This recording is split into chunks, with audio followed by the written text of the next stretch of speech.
அறிஞர் மாணிக்கம் தாகூர் இருக்காரு, அவர் எங்களுக்கு ஒரு வழிகாட்டி. நான் சும்மா அதை சொல்லலை. எங்கள் மதுரை கம்பன் கழகத்துக்கு நாங்கள் ஒரு கம்பன் கழகம் மதுரையில் நடத்திக்கிட்டு இருக்கோம். அதை தொடர்ந்து நடத்துறதுக்கு ரொம்ப கடினம். இப்போல்லாம் நிகழ்ச்சி நடத்துறதுலாம் எளிதான காரியம் இல்லை, பெரிய சிரமம். ஒரு முறை ராஜா இவர் வண்டியில் ரயிலில் தான் பார்த்துருக்காருன்னு நினைக்கிறேன், இல்லை ரயிலில் விமானத்தில் பார்த்துருக்காரு. அப்போ பேசிக்கிட்டு வரும்போது எங்கள் கம்பன் கழகத்தை பற்றி அவர்கிட்ட சொல்லியிருக்கிறாங்க. சொன்ன அந்த மாதமே 1,00,000 ரூபா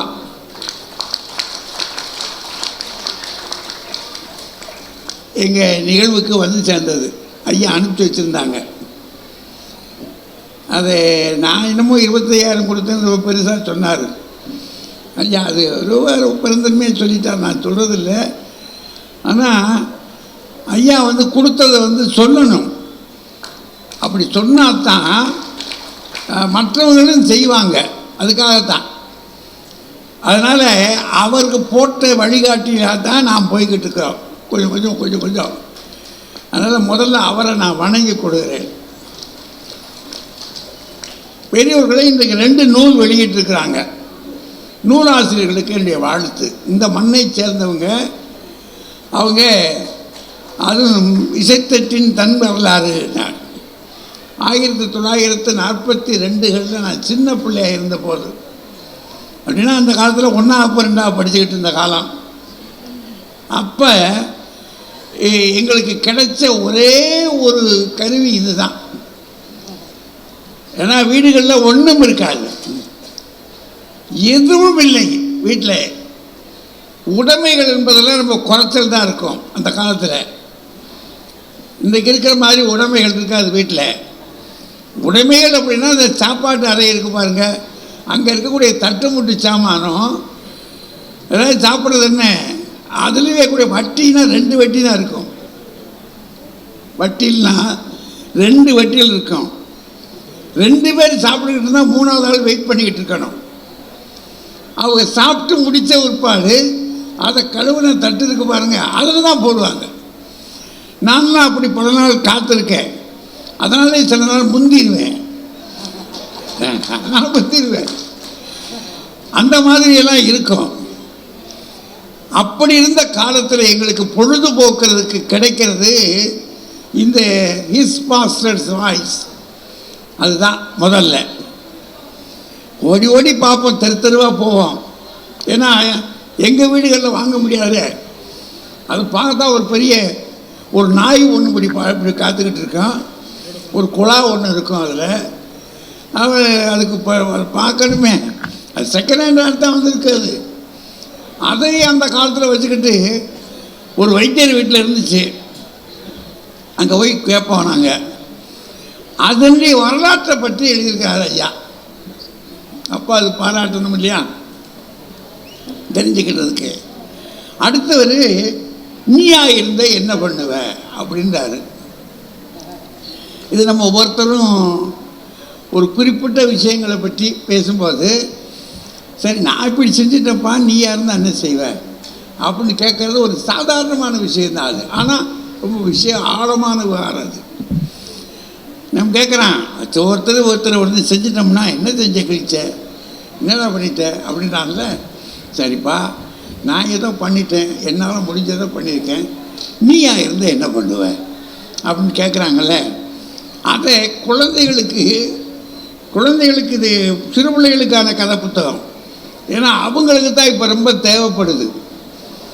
நெடுங்காலமாக என்ன செஞ்சிட்டோம்னா, நமக்கு கலை உரைத்த கற்பனைகளையே கதை கட்டி, ஐயா வாங்க, கலை உரைத்த கற்பனைகள்லையே ரொம்ப நேரம். ஒரு காலத்தில் கற்பனை கதைகள் அத்தனையும் அதுலேயே நம்ம மூழ்கி முத்தெடுக்கிற மாதிரி செஞ்சு போயிட்டோம். இப்போ அப்படி இல்லை, நடைமுறை கதைகள் ஏதாவது சொல்லி ஆகணும் குழந்தைகளுக்கு. அதனால் ஒரு பக்கம் குழந்தை எழுத்தாளர் ஒருத்தர், இன்னொரு புறம் ஒரு வரலாற்று செய்திகளை சொல்கிற, கடந்த கால இதை எடுத்து சொல்கிற ஒருத்தர், 2 பேர் வெளியிட்டிருக்கிறாங்க. இந்த மண்ணிலிருந்து வெளியிட்டு இருக்கக்கூடிய அந்த எழுத்தாளர்களை பாராட்டணும், வாழ்த்தணும். எழுத்துக்கலை என்பது எளிதான விஷயம் இல்லை. அதை சுவைபட சொல்லணும் இல்லையா? சுவைபட சொல்லுகிறத அதுவும் குழந்தைகளுக்கு சொல்வது என்பது இன்னும் ரொம்ப பெருசு. அதனால் 2 பேரையுமே வாழ்த்துகிறேன், வணங்கிக் கொள்ளுகிறேன். ஒன்று, எனக்கு அவசரக்கார நேரம் 9 மணிக்கு முடிக்கணும்னு சொல்லியிருக்காங்க. மழை வேற இப்போ தான் போட்டு அடித்து ஓய்ஞ்சிருக்கு. இந்த இடத்துல நாங்கள் 1 மணி நேரத்துக்குள்ளே ஜகஜா வாங்கி போகணும், விரட்டுனேன். அதனால் வேகமாக பிடிச்சிடுறேன். பெரும்பாலும் நம்ம வாழ்க்கையிலங்க, நம்மளுடைய வாழ்க்கை இருக்குது பாருங்கள், அது ஒரு பிறப்புக்கும் இறப்புக்கும் இடையேயான ஒரு பயணம். அவ்வளோதானே, அது சுருக்கமான வாழ்க்கை. அது இந்த பயணத்தில் அதை பகுத்து கூட பார்க்கலாம். அதை ஒரு அநேகமாக விவரம் தெரிஞ்ச என்ன, மூச்சு விட்டு ஒரு 3 மாதம் அம்மா வயிற்றுக்குள்ளே இருக்கோம். அம்மாவுடைய வயிற்றுக்குள்ளேயே நம்ம மூச்சு தொடங்கிறதுன்னு சொல்கிறான். 6வது மாதத்துக்கு மேலே நம்ம மூச்சு விட ஆரம்பிச்சிடறோம். அங்கே மூச்சு விடுறது மட்டும் இல்லையா, சாப்பிட்றது, ஆட்டம் போடுறது, குத்துறது. அதை தான் அம்மா அடிக்கடி சொல்லி காட்டுறாடே, உன் பகன் உன்னை விட மொத்தமாக இருப்பான் போல இருக்கப்பா அப்படின்னு சொல்லி காட்டுறா அப்பா கிட்ட. அதனால் நம்ம வேலையை அங்கேயே ஆரம்பிச்சிட்டோம். அங்கே இருந்து தொடங்கி அதுக்கு பாடு இப்போ கருவாக இருக்கக்கூடிய ஒரு வாழ்க்கை இருக்குது. அப்புறம் அதுக்கு பிற்பாடு குழந்தையாக பிறந்த பிற்பாடு ஒரு குழந்தை வாழ்க்கை, ஒரு 5 வயசு வரைக்கும் என்ன தெரியும், அது அப்போ நம்ம என்ன செஞ்சோம், என்னவா இருந்தோம்னு ஏதாவது தெரியும், ஞாபகம் இருக்கா, நினச்சி பார்க்குறோம். நினைவு வரலையே. ஒருவேளை அறிஞர்கள் இங்கே இருக்கவங்களுக்கு யாருக்கும் நினைவு இருக்கா நமக்கு தெரியல. யாரும் நினச்சி பார்க்குறேன். எங்கள் அண்ணன் சொல்கிறாரு, ஒரு நாள் நீ படுத்து கிடந்தடா, தெரியாதனமாக ஒரு என்ன துணியை போட்டு வச்சுருந்தாங்களோ வீட்டில், மிதிச்சுட்டேன்டா உன்னைய அப்படின்னு எங்கள் அண்ணன் அப்படியே பதறி அழுவான். சொல்லும்போதே அழுவான். அப்போ அந்த குழந்தை வாழ்க்கை ஒன்று, அது ஒரு 5 வயசு வரைக்கும். அப்புறம் எங்களெல்லாம் 6 வயசில் தான் கொண்டு போய் தள்ளி விட்டாங்க பள்ளிக்கூடத்தில். அப்போ பள்ளிக்கூடத்துக்கு போன பாடு பள்ளிக்கூட வாழ்க்கை, அது கல்வி வாழ்க்கைன்னு வச்சுக்கிடுவோம். அப்போ வாழ்க்கை, குழந்தை வாழ்க்கை, கல்வி வாழ்க்கை. இப்போ கல்வியை முடித்தாச்சு அப்படின்னா வேலைக்கு போகணும். அது அடுத்த கட்டம் அதுதானே, வேலைக்கு போகணும். அப்போ தொழில் வாழ்க்கை 4வது. தொழில் வாழ்க்கைக்கு போயிட்டோம்னு தெரிஞ்சிட்டாலும் வீட்டுக்கு மொய்க்க ஆரம்பிச்சிடும். ஆள் வந்துடும், என்னங்க அப்புறம் ஏதாவது பார்க்க வேண்டியதானே, பொங்கல் ஆள் இருக்குது அப்படின்னு ஆள் வந்துடும். சரி, திருமண வாழ்க்கை முடிஞ்ச பிற்பாடு என்ன ஆகிடுது, தந்தையாக இருக்கக்கூடிய வாழ்க்கை 6வது வாழ்க்கை. அப்புறம் கடைசியாக தந்தையாக இருந்து வாழ்ந்து வச்சு நடந்து போகிறப்பாடு தகப்பன் தாத்தனாக இருக்கிற வாழ்க்கை. அப்போ 7 வாழ்க்கை 7 கூறா. அதாவது எங்கள் ஊர் மதுரை பகுதியில் சொல்கிறதா இருந்தால் அது என்ன, அது மண்டகப்படினுவான். அழகரை இறக்கும்போது ஒவ்வொரு மண்டகப்படியாக இறங்கி வருவார். அது மாதிரி இந்த மண்டகப்படி 7 மண்டகப்படி இருக்குது.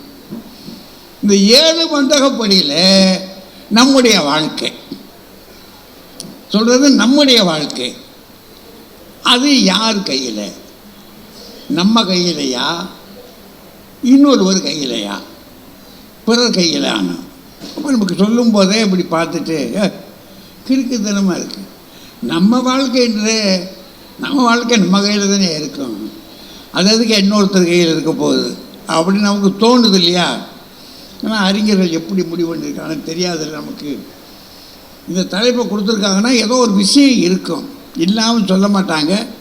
கேட்டு தெரிஞ்சுக்கிடுவோமே, நாம் ஏன் கற்பனை பண்ணுவானே. அதனால் கேட்டு தெரிந்து கொள்வதற்காக கூடியிருக்கிறோம். அதுதான் அறிவு பயணிப்பது. நாம் என்ன செய்யறோம், பிறந்ததுலேருந்து பிறந்தோம், அம்மா அப்பா நமக்கு ஏதோ ஒன்று சொன்னாங்க, அவ்வளோதான். அப்புறம் பள்ளிக்கூடத்துக்கு போய் வாத்தியார் சொன்னதை கேட்டோம், கேட்காம இருந்தோம். கிடையாது பெரியவர் அடிச்சுக்கிட்டே சொல்கிறார் இந்த ஆள் அப்படின்ட்டு இருப்போம். அது கேட்டோம் கொஞ்சம். அப்புறம் அதுக்கு பிற்பாடு வாழ்க்கையில் நாம் என்ன கற்றுக்கிட்டோம் அப்படின்றது ஒன்று. கற்றுக்கிட்டது மட்டும் இல்லை, கற்றபடி நிற்கணும் இல்லை. இப்போ நமக்கு இருக்கிற தகராறு எங்கே இருக்குது அப்படின்னா, முதல்ல கற்காத மனிதர்கள் மிகுதி, ரெண்டாவது கற்றவர்கள் கற்றபடியே நிற்கணும் இல்லை, அது ரொம்ப தகராறு. சரி நிற்கலாம் நினச்சோம்னா வீட்டை ஒத்துக்கிடுவாளா சம்சாரம்? கிறுக்கு மனுஷா, கூறு கட்ட மனுஷனை கட்டி வச்சுட்டாங்க, எனக்கு என்னையா வாழ்க்கை நடத்துகிற நீ அப்படின்னு அவள் கேட்டு பண்ணுவான். அவன் முரண்டு பண்ணாலும் பிள்ளைகள் முரண்டா பண்ண ஆரம்பிச்சிடும். இதுக்கிடையில் நாம் எப்படி வாழ்கிறோம் அப்படின்றது ஒரு தனி வாழ்க்கை வரலாறு. இதில் இந்த வாழ்க்கை நம் கையிலா பிறர் கையிலா? உங்களுக்கெல்லாம் நீங்கள்லாம் என்ன நினைக்கிறீங்கன்னு எனக்கு தெரியாது. என்னத்தை பெய்த அழைப்புன்னு ஒரு போட்டிருக்காங்க. சரி, மழை பெஞ்சிருச்சு, வெளியே உடனே போக முடியாது, சரி என்னத்தையாவது சொல்லட்டு கேட்பான் அப்படின்னு அப்படி இருக்கீங்களோ, அல்லது இல்லைப்படியே கேட்போம், விவரம் என்ன தான் இருக்குது கேட்கணும். ஏன்னா எதுவானாலும் சரி, கேள்வி ஞானம்ன்றது ஒன்று நம்ம பாட்டை போட்டு சொல்லிட்டான். எதையாவது கேள்றா, நீ கற்றதனாயினும் கேட்கன்றா. படிக்கலையா பரவாயில்ல, சரி ஒரு வாழ்க்கையை இழந்துட்ட, அது தப்பு தான், ஆனாலும் பரவாயில்ல, கேட்கவாது செய்ய, கேட்டுக்க. நான் இதுக்கு பிற்பாடு நிற்கன்ட்டான் மூணாவது. அதனால் நீங்கள் இங்கே கேட்கறது மட்டுமல்ல, உங்களுடைய அறிவை நீங்கள் பயன்படுத்துங்க. நம்ம ஊரார் அறிவை பயன்படுத்துறதை விட நம்ம அறிவை பயன்படுத்தணும். அதற்காக உங்களிடத்தில் வேண்டுதல் செய்து கொண்டு இப்போ நேரத்துக்கு நெருங்கிட்டேன்.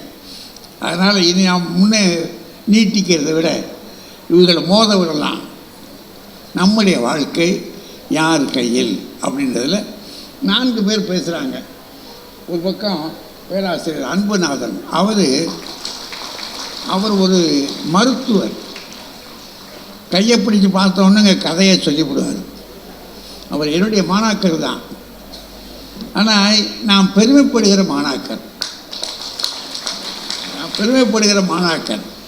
இல்லை, நம்மக்கிட்ட கற்றுக்கிட்ட பிள்ளை இவ்வளோ அறிவாளியாக இருக்கேன், நம்மளை மிஞ்சி இருக்குது அப்படின்னு. ஏன்னா அப்படி ரொம்ப, அதாவது எனக்கு எப்போது சிரமமாக இருந்தால் நான் இப்படி இருக்கிறேன்றதுக்கு காரணம் அவர் தான். நான் இப்படி இருக்கேன் அப்படின்றதுக்கு அவர் தான் காரணம். அதனால் ரொம்ப தெளிவான ஆள். மருத்துவத்தில் எவ்வளோ தெளிவாக இருக்காரோ அதுபோல் இந்த செய்தி சொல்லுவதிலும் தெளிவாக இருப்பார், நம்பலாம். அவர் ஒரு புறம். அந்த பக்கத்தில் தம்பி ராஜ்குமார், அவர் எங்கள் பண்ணையில் வளர்கிற அது ஒரு அதை பறவைன்னு சொல்லலாம், இல்லை என்ன வேணாலும் சொல்லுங்கள், பயிர்னு சொல்லுங்கள், அது ஒரு உயிர், எங்கள் பண்ணையில் விளையாடுற உயிர் அது. அவர் ஒரு நல்ல பேச்சாளர், ரொம்ப அருமையாக செய்திகளை சொல்லுவார். இந்த பக்கம் ராஜபாளையத்தில் தான் இருக்கார். ஆனால் இருக்கேங்க, அவர் பிறந்து வளர்ந்தது நாகர்கோவில், ஆனால் இங்கே தொழில் பார்க்குறதுல ராஜபாளையத்து பக்கத்தில் இருக்கார். நல்ல செய்தி சொல்லுவார். அவங்க 2 பேரும் என்ன சொல்கிறாங்க, நம்ம வாழ்க்கை நம்ம கையில் தாங்க, அடுத்த கையில் இல்லைங்க. 2 பேர். இந்த பக்கத்தில் நம்ம ரேவதி அம்மா, இவங்க மதுரையில் நம்முடைய அது செந்தமிழ் கல்லூரியில் பணியில் இருக்காங்க. அவர் ஒரு துணை முதல்வர். அவங்க சொல்கிறாங்க, இல்லைங்க பிறர் கையிலே இருக்குது, சும்மா அப்படி நம்ம புரட்டிடக்கூடாது, அடுத்த கையிலையும் இருக்குதுங்க அப்படின்னு அவங்க சொல்கிறாங்க. எங்கெங்கே அடி வாங்கினாங்களோ, அனுபவம் தானேங்க மனுஷனுக்கு. அதனால் அவங்க சொல்கிறாங்க, மடி பிறர் கையில் தான் இருக்குது அப்படின்னு. அவங்க அந்த பக்கத்தில் நம்ம ராஜா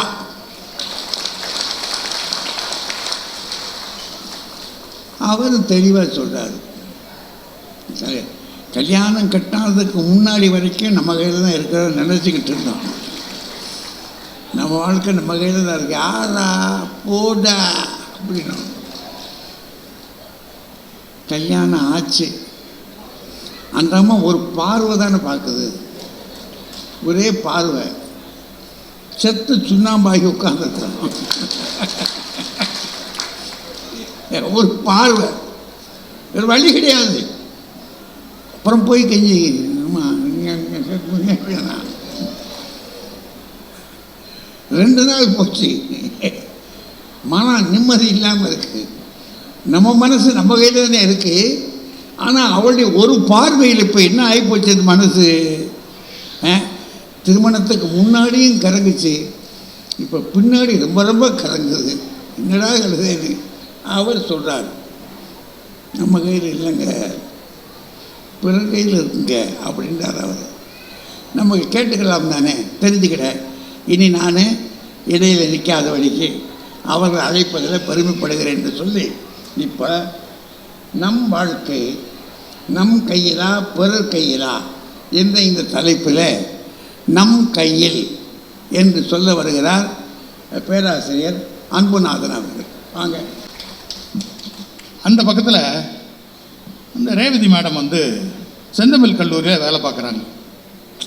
ஒரு முறை சும்மா கல்லூரிக்கு போகும்போது அப்படி பார்த்தேன். உள்ளே அவங்க கிளாஸ் எடுத்துக்கிட்டு இருந்தாங்க.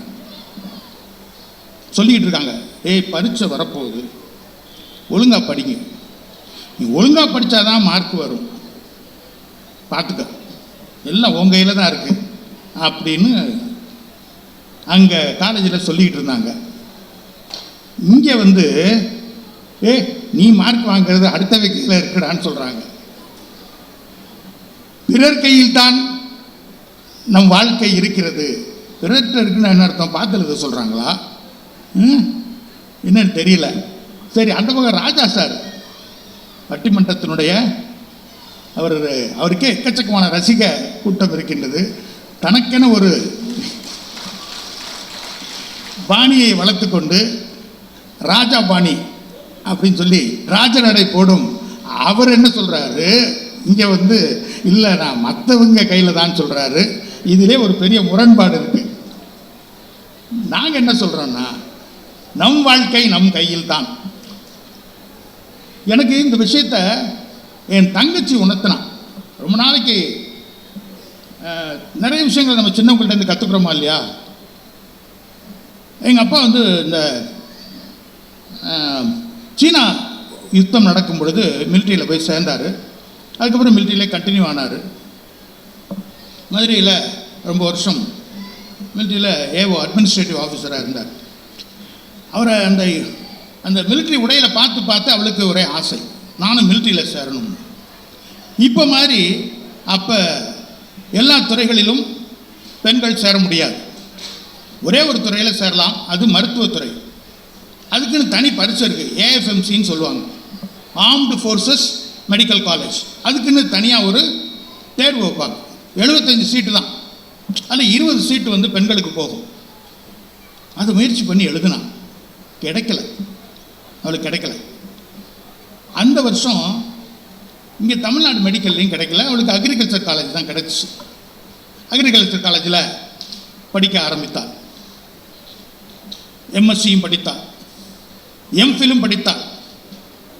பின்பு விஞ்ஞானிகளாக சேர்வதற்கான ஐஏஎஸ் ஐஎஃப்எஸ் மாதிரி ஒரு தேர்வு உண்டு. அந்த தேர்வில் எழுதி டிஆர்டிஓவில் சேர்ந்தான். டிஆர்டிஓன்றது நம்ம நாட்டில் இருக்கக்கூடிய இராணுவத்தில் இருக்கக்கூடிய மிக உயர்ந்த ஒரு ஆராய்ச்சி நிறுவனம். நம்ம கலாம் ஐயா அதில் தான் இருந்தாங்க. பல்வேறு துறைகளை கொண்ட ஒரு பெரிய ஆராய்ச்சி நிறுவனம். அதாவது defence research and development organisation அப்படின்னு சொல்லுவாங்க. நம்ம பாதுகாப்பிற்கான எல்லா விஷயங்களையும் அங்கே ஆராய்ச்சி செய்து சொல்வது. அதில் வேலைக்கு சேர்ந்தான். அடுத்தடுத்த லெவலுக்கு போனால் சேரும் பொழுது ஏ கேடர், ஏ சயின்டிஸ்ட். அப்துல் கலாம் இருந்தது ஹெச். இன்னும் 2 வருஷத்தில் ரிட்டையர்ட் ஆக போகிறா. இப்போ அவள் இருக்கிறது ஜி. அவள் வந்து பயோ வார்ஃபேர்னு சொல்லுவாங்க, அதில் சீனியர் சயின்டிஸ்டாக இருக்கிறாள். பயிர்களுக்கு முந்தைய காலத்தில் துப்பாக்கி வச்சு சுட்டுக்கிறது, இப்போ பல வழியில் கிருமிகளை அனுப்புவது, பயிர்களை நாசம் பண்ணுவது, இப்படி பல வகையில் போர்கள் இருக்குது. அதில் இவ அந்த பயிர்களை நாசம் பண்ணக்கூடிய விஷயங்கள் அது தொடர்பான இதில் சீனியர் சயின்டிஸ்டாக இருக்கான். ஒரு முறை கல்யாணத்துக்கு பெங்களூர் போனோம். நான் காரில் இங்கேருந்து போயிருந்தேன், அவள் டெல்லியிலேருந்து வந்திருந்தா.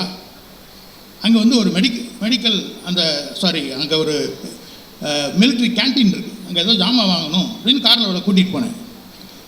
போன உடனே அங்கே உள்ள செக்யூரிட்டி இருப்பாங்கல்ல, என்னுடைய கார்டை காட்டணும்னு பெரிய சல்யூட் போட்டு கார் அங்கே நிறுத்துங்கன்னு சொல்லிட்டு கார்லேருந்து இறங்கி வரத்துக்குள்ளே அந்த டோட்டல் இதனுடைய கமாண்டிங் ஆஃபீஸர், அவர் லெஃப்டினன்ட் கேர்னல் ரேங்கில் இருக்கவர், அவர் முதற்கொண்டு எல்லோரும் ஓடி வந்து விஷ் பண்ணாங்க.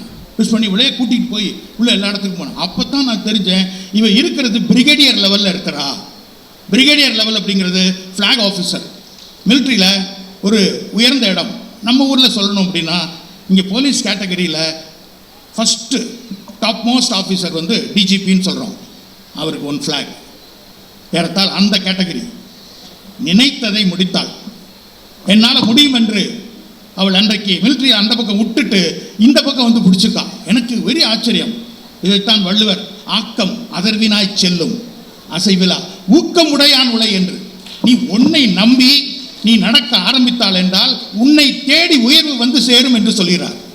வேற எங்கேயும் போக வேண்டாம். என்னை நம்பி நான் நடக்க துவங்கும் பொழுது என்னை நோக்கி உயர்வு வந்து சேரும். அடுத்தவங்களை நம்புறது இல்லை. அடுத்தவங்களை, அதாவது ஐயா சொல்லும் பொழுது சொன்னாங்க பல்வேறு மண்டகப்படிகள் இருக்குன்னு சொன்னாங்க. இருக்கு இல்லைன்னு சொல்லலை. நாம் சமூக விலங்காக பிறந்திருக்கின்றோம். நமக்கு மற்றவர்கள் வேண்டும். உயரமான ஒரு இடத்துல இருக்க ஒரு பொருளை எடுக்கணும். ஏணியை பயன்படுத்தி நான் மேலே ஏறி எடுக்கிறேன். அதனால் இந்த பொருளை எடுத்தது ஏணி தான் சொல்ல முடியுமா? நான் தான் எடுத்தேன். ஏணியாக பயன்படக்கூடியவர்கள் பெற்றோர்களாக இருக்கலாம், ஆசிரியர்களாக இருக்கலாம், அல்லது நான் வேலை பார்க்கும் இடத்திலே இருக்கக்கூடிய உயர் அதிகாரிகளாக இருக்கலாம். எல்லா இடத்துலையும் எல்லாம் கரெக்ட். ஆனால் நான் என்னுடைய உயர்வு என்பது என் கையில் தான் இருக்கின்றது. நம் ஒவ்வொருவர் கையில் தான் இருக்கின்றது. ரொம்ப முன்னாடியே யாதும் ஊரே யாவரும் கேளீர் என்று சொன்ன கணியன் பூங்குன்றனார் அடுத்த வரியாக சொன்னார், தீதும் நன்றும் பிறர் தரவாரா என்று. எதுவும் அடுத்தவன் கொடுத்து வர்றதில்லை. உனக்கு நல்லது நடந்தாலும் சரி, கெட்டது நடந்தாலும் சரி, எல்லாம் ஒன்னால தான் சொன்னார். அன்னைக்கே சொல்றாரு, உன் கையை நீ நம்புன்னு சொல்லி. ரொம்ப நாளைக்கு அப்புறம் ஒரு திரைப்படத்திலையும் நம் வாழ்க்கை நம் கையில்னு சொல்லிட்டு ஒரு தடவை சொன்னா 100 தடவை சொன்னதுன்னு சொல்லி ஒருத்தர் சொன்னார். என்ன அது போடுங்க, இது எப்பவும் இருக்கணும். எஸ்ஐஆர் நம்ம கையில் இருக்கா, பிறர் கையில் இருக்கா? எல்லார் கையிலையும் இருக்குது. அது எழுதி கொடுத்து உள்ள சேர்க்கறது நம்ம கையில தான் இருக்கு. நம்ம எழுதி கொடுத்து சேர்த்தோம்னா தான் நம்ம உள்ள போட முடியும். அப்பதான் நம்ம கையில மை வரும், இல்லாட்டினா வராது. அது வரட்டும், வாங்கி நம்ம அனுப்பிடுவோம். ஐயா வந்து சரியா ஞாபகப்படுத்தினாங்க. இந்த எஸ்ஐஆர்னு ஒன்று இருக்கா, அது யார் கையில் இருக்குன்னு கேட்டாங்க. அது வந்து நம்ம கைக்கு வரும், வந்தோடனே நம்ம அனுப்பிடுவோம். நம்ம ஏன்னா வர்ற பிஎல்ஓவே அவங்க கையில் இல்லைன்றாரு.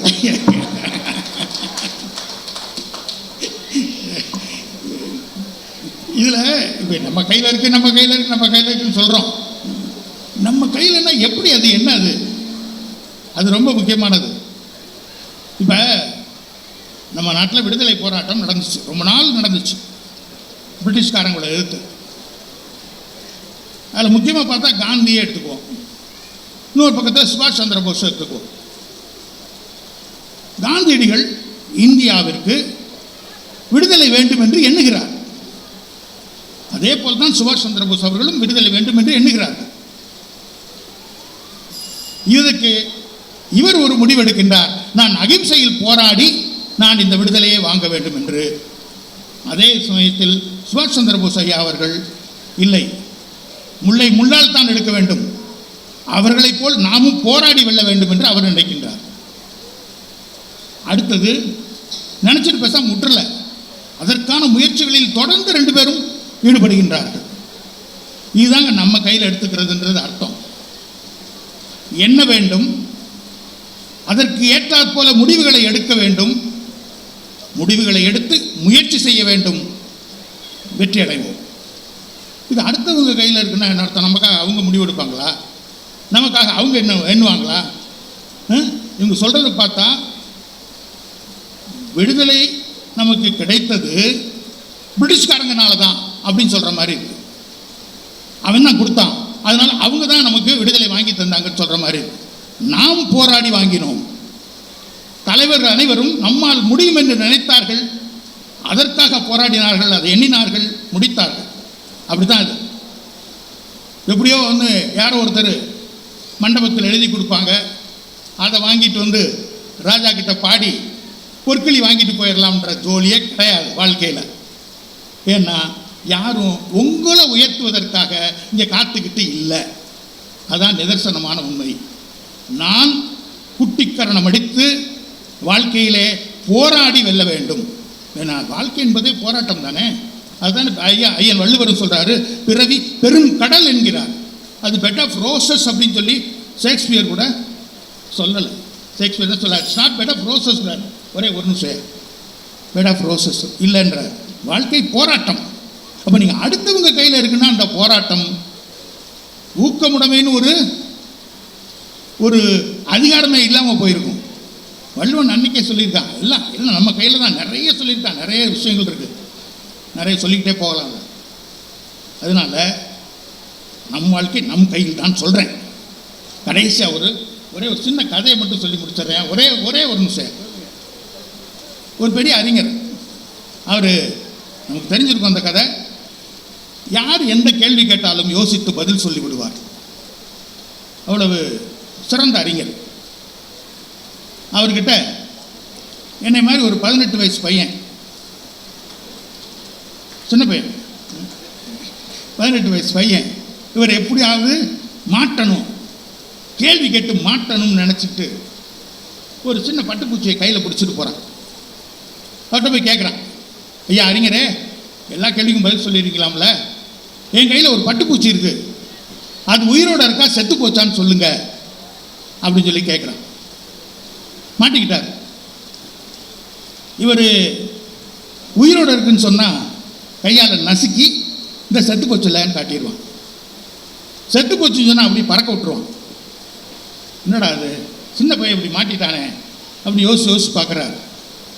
அருமையான பதிலை சொல்கின்றார். அந்த பூச்சி செத்ததும் சாகாததும் உன் கையில் உள்ளதுன்னார். உன் கையில் உள்ள பூச்சி செத்ததும் சாகாது எல்லாம் உங்கள்கிட்ட தான்டா இருக்குன்னார். இது பூச்சிக்கு சொன்ன கதை அல்ல, நம் வாழ்க்கைக்கு சொன்ன கதை. நாம் வாழ்விலே உயர்வதும் தாழ்வதும் எல்லாம் நம் கையில் தான் இருக்கின்றது. மற்றவங்களை பழி சொல்லி அர்த்தம் இல்லை. கடைசியாக இந்த உலகத்திலே 2 வகையான மக்கள் இருக்கின்றார்கள். ஒருவர் இந்த உலகத்திலே வாழ்பவர்கள், they are living in this world. இன்னொரு கேட்டகரி இருக்காங்க, they are staying in this world. இந்த உலகத்திலே இருக்கிறார்கள். வாழ நினைத்தால் வாழ முடியும். வாழ்பவர்கள், வாழ்க்கை உயர்வு தங்கள் கையிலே என்று நினைப்பவர்கள். மற்றவங்கள்லாம் இங்கே இருக்கின்றார்கள். நாம் இருக்கின்றோமா, இருப்பவர்களில் இருக்கின்றோமா அல்லது வாழ்கின்றோமா என்பது நம் கையில் என்று நினைக்கும் போதுதான் வரும் என்று கூறி இந்த அருமையான வாய்ப்புக்கு நன்றி கூறி விடைபெறுகின்றேன். நன்றி, வணக்கம். நன்றி, வணக்கம். ஒரு சின்ன பையன் கையில் பூச்சியை கொடுத்து, அந்த பூச்சியினுடைய உயிர் யார் கையில் இருக்குது அப்படின்றத கேட்க சொல்லி கதையை முடிச்சிட்டார். அவர் எதிரில் இருந்தவர் பெரியவர் விட சொல்ல முடியாமல் திகைச்சு போய், அது உயிரோடு இருக்கிறதும் சாகிறதும் உன் கையில் தான்ப்பா இருக்குது அப்படின்னு சொல்லியிருக்கிறாரு. அது மாதிரி தான் நாம் முன்னேறதும் கீழே போகிறதும் நம்ம கையில் தான் இருக்குது. சுருக்கமாக சொல்லி முடிச்சிட்டார். நீ படித்தா முன்னுக்கு போகலாம். உன் படிப்பு வாத்தியார் போடுவார், நீ படி, நல்லா படி. படித்த பிள்ளை ஆஃபீஸர் ஆகி போய் என்ன மாதிரி போயிருக்கு பாருங்க. டிஜிபி ரேங்குக்கு போயிருக்கு அந்தம்மா. அப்போ அந்த அளவுக்கு இருக்கக்கூடிய பெருமையை பெறணும்னா அது ஓங்கையில் தான் இருக்குது. வாத்தியார் அப்படி தானே சொல்லுவார், நீங்கள் படிக்கணும்னாப்பா ஓங்கையில் இருக்கு அப்படின்னு. ஆமாம், அப்புறம் நம்ம வீட்டுக்கு நம்ம தானே சாப்பிட்டாகணும். அழுதழுது நம்ம வீட்டில் சொல்லுவாங்கள்ல, அழுதழுது அவள் தான்டா பிள்ளை பெறணும் அப்படின்னாங்கல்ல, அது மாதிரி தான் நம்ம கையில் தான் இருக்குன்னு முடிச்சுட்டார். தெளிவாக சொல்லியிருக்கிறார். என்ன சொல்ல போகிறாங்களோ, படித்தவன் பாட்டை கெடுத்தான்ல. வாங்க ரேவதி அம்மா வாங்க. ஐயா, எனக்கு முன்னால் பேசிய டாக்டர் அன்புநாதன் ஐயா அவர்கள் எங்கள் எதிர்க்கட்சியாக இருந்தாலும் அவருக்கு என்னுடைய நன்றியை நான் முதலில் தெரிவித்துக் கொள்கிறேன். ஏன்னா எங்களுக்காக அவர் பேசிட்டு போயிருக்கார். கடைசியா ஒரு கதை சொல்லி முடிச்சார் பார்த்தீங்களா? அந்த பூச்சியினுடைய வாழ்க்கை யார் கையில் இருக்கு கேட்ட உடனே அந்த பெரியவர் என்ன சொன்னாரா, உன் கையில் இருக்குப்பா அப்படின்னு பையன்ட்ட சொன்னார். அப்படிதானா? இப்ப அவர் பேசுற கட்சிக்கு அவர் பேசியிருந்தா என்ன சொல்லி இருக்கணும்? பூச்சியோட வாழ்க்கை பூச்சி கையில இருக்குன்னு சொல்லி இருந்தாதான் அது தன் கையில்னு அர்த்தம். அது இன்னொருத்தன் கையில எல்லாம் இருக்கு. அது எப்படியா அவர் எனக்காகவே பேசிட்டு போன மாதிரி எங்களுக்கு பேசியிருக்கார். ஐயா, அன்புநாதன் ஐயா, உண்மையிலேயே நீங்க அன்பு நிறைந்தவர் தான் ஐயா. ரொம்ப நன்றி. மாஸ்டர் தானியா, பூச்சி உயிர் யார் கையில் இருக்கு? பூச்சி கையில் இருக்கா, ஆட்சி கையில் இருக்கா? அப்புறம் என்னவா, அவர் எங்க கல்லூரிக்கு வந்தாரியா, அதெல்லாம் வந்தாரு, பார்த்தாரு. நான் என் பிள்ளைகள்கிட்ட பேசிக்கிட்டு இருந்ததை கேட்டார். உன் பிரச்சனை உன் கையில இருக்கு அப்படின்னு நான் ஊக்க உரை கொடுக்க போய் தான் அவனால படிக்க முடிந்தது, நல்லா தேர்வு எழுத முடிந்தது. ஒரு மாணவர்கள் உருவாவார்கள் என்றால் அதற்கு அடிப்படையில் ஆசிரியர்கள் தான் இருக்க முடியுங்கிறதையும் ஐயா அவர்கள் சொல்லிட்டார். முதல்ல டாக்டருக்கு நன்றி. எல்லாத்துக்கும் மேல எங்கள் நடுவர் ஐயா அவர்களுக்குமே நன்றி தான். ஏன்னா முன்னுரையிலேயே ஐயா எங்களுக்கான தீர்ப்பை சொல்லி தான் ஆரம்பிச்சாங்க.